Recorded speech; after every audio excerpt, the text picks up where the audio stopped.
friends.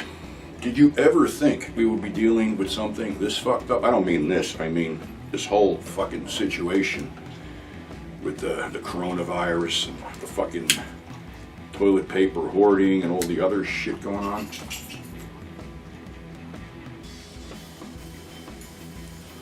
Just glad I got enough of this to keep me going. Fuck toilet paper. Fuck food.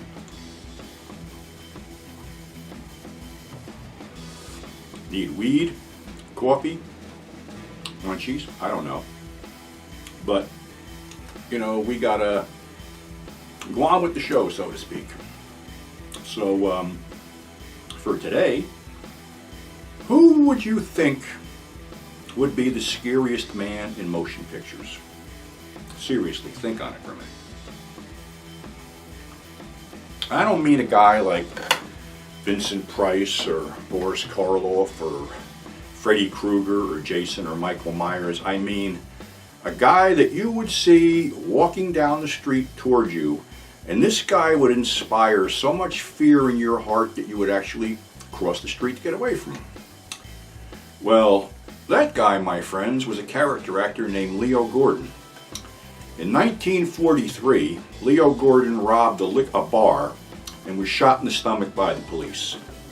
Spent 5 years in San Quentin and Folsom prisons. But while Leo was in prison, he read just about everything he could get his hands on in the library. And when he got out, he went to acting school, where he met his wife, Lynn Cartwright. Now, Leo would bounce around the country and would get involved in an incident out in the Midwest where there was a big heavyweight championship fight between Rocky Marciano and Sugar Ray Robinson. At the time, Leo was involved in a play that was running 5 days called Darkness at Noon with Edward G. Robinson. Well, after the fight got out, Leo was standing on a street corner waiting to cross the street when a group of sports fans decided to have some fun with him and started mocking his size, height, whatever. Well, a huge fight broke out, and basically Leo took on 5 of them and put one in a fucking coma. He was put in jail and told by the DA that if this guy dies, you're going away for manslaughter. Edward G. Robinson paid the $2,500 bail, and Leo was back on stage the next day with makeup covering his bruises. The charges were eventually dropped, but the guy who he put in a coma decided to press a civil suit. Leo was found not guilty because the jury foreman just came out with a simple arithmetic. Hey, it was 5 on 1 and they picked the wrong guy. That's how physically tough Leo Corden was. Leo Corden, of course, is a fellow New Yorker, which I'm proud to say. He did join the service during WW2, but was a discipline problem and was discharged. Like I said, he studied acting. Director Don Siegel, who cast him in Riot in Cell Block 11, said, and I quote, "Leo Corden is the scariest man I've ever met." While filming Riot in Cell Block 11, it was filmed at Folsom Prison, and the warden remembered Leo and didn't really have fond memories of him, and pretty much wanted him fired from the movie, but Don Siegel told the warden that Leo would behave. Be that as it may, Leo was searched when he went into the prison, and he was searched when he was leaving the prison. That's what an impression he had made on that place. Even though Don Siegel said, you know, he was a scary guy, Don Siegel did cast him again in the seldom seen babyface Nelson as John Dillinger. Now, there's an interesting film if you can find it because the cast is outstanding. Mickey Rooney, believe it or not, is babyface Nelson. Carolyn Jones is his girlfriend. Jack Elam, Sir Cedric Hardwicke, and Leo Corden were all part of the cast, as were, I believe, John Hoyt and a few other familiar faces you might know. Sadly, it's not available, although it is on YouTube. So the thing with Leo was, Leo actually was a screenwriter, unbeknownst to a lot of us. Leo wrote Attack of the Giant Leeches, The Wasp Woman, became one of Corman's stock guys, and actually when Gene Corman was doing Tobruk, Leo was hired to write the screenplay, and he also wrote himself a meaty little part as well. Leo found a lot of work, as did a lot of other great character actors, during the Western boom of the 50s, 60s, and 70s. I mean, he never lacked for work. He was always, cast in like, let's see, Gunsmoke, Bonanza,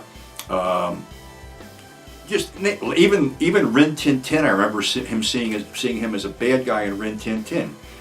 He actually got a reoccurring role as Big Mike McComb in Maverick with James Garner, and in an interview with James Garner, reflected on a part when he first had worked with Leo, and Leo sort of tested him, hit him a little bit harder than he should have. Garner was no slouch himself and gave it back, and that got the respect of Leo. Leo could actually, he could play a sympathetic character as well.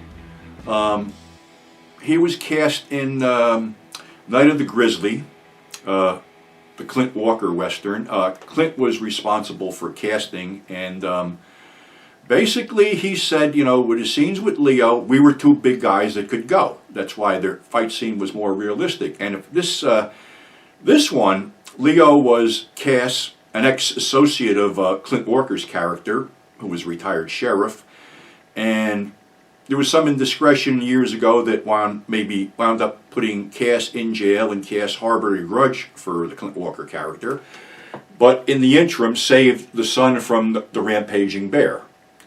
And in an interview with Clint Walker, he said that him and Leo had a lot of fun on that picture, and Leo said it was one of his favorite films that he had done.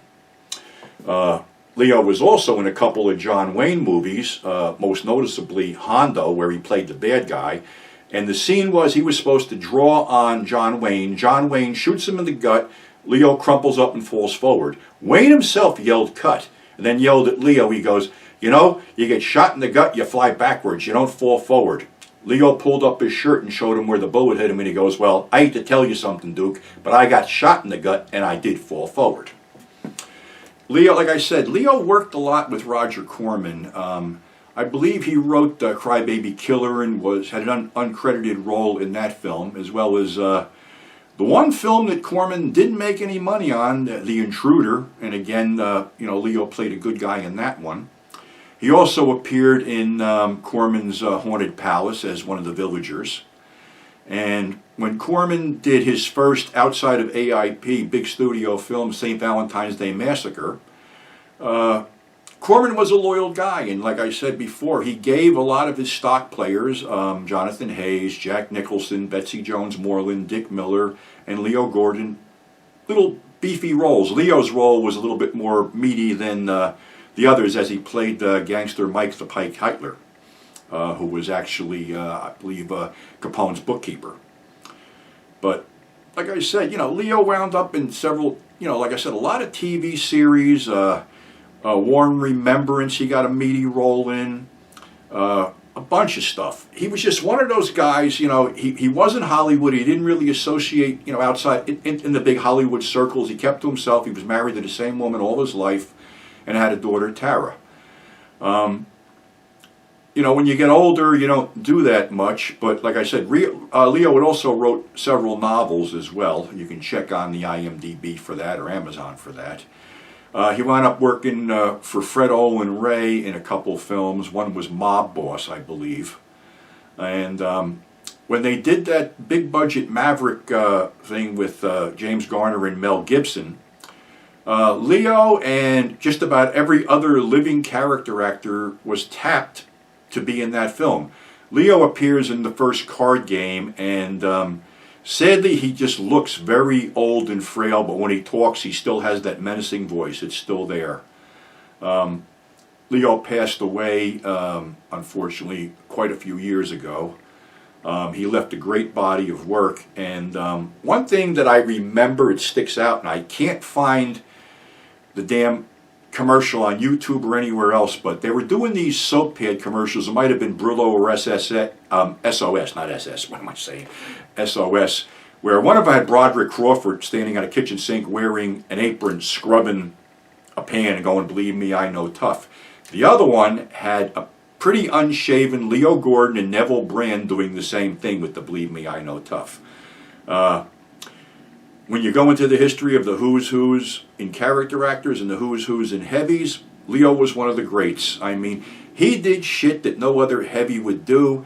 In a Robert Mitchum movie, he actually shot a little boy's dog. So, you know, you just don't find guys that, you know, that they just sink to those cruel depths and carry it off and actually be a cool, nice stand-up guy off camera. So Leo Gordon's another guy, you know, I really miss seeing on screen.